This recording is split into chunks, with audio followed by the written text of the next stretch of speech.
Stockade, also referred to as the Eureka Rebellion, is a key event in the development of Australia's identity.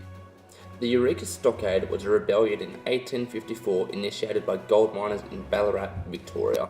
The Eureka Stockade was fought between miners and the colonial forces of Australia. The rebellion was a result of a period of civil disobedience during the Victoria Gold Rush. A man named Governor Hotham came into power and introduced licence checks on miners twice a week. This obviously upset miners, as well as the fact that the licences cost 30 shillings a month, which was a ridiculous fee for the time.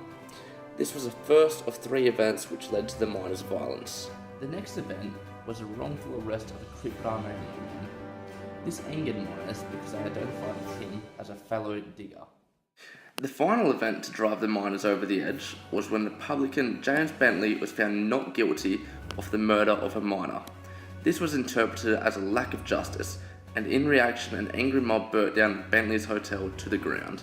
At a public meeting on Bakery Hill, the miners formed the Ballarat Reform League and a deputation to the governor demanding the right to vote, better conditions and the abolition of the licence. The governor refused their demands.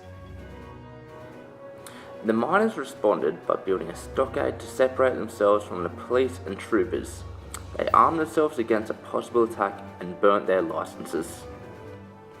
Inside the stockade, the miners raised a new flag featuring a Southern Cross on a blue background. This became known as the Eureka flag. At dawn on Sunday, December the 3rd, the troops attacked the stockade, and in the firing that followed, at least 22 miners were killed and 120 were taken prisoner. Only 4 soldiers died in the attack. After the battle, the leaders of the miners were tried for treason. However, the charges were dropped by the court and the miners were later allowed to go free. Following this, the monthly licences were dropped, and for a fee of £1 per year, miners were given the right to vote and mine for gold. The men who died at Eureka retain a unique place in Australian history. A monument to their memory stands at Ballarat.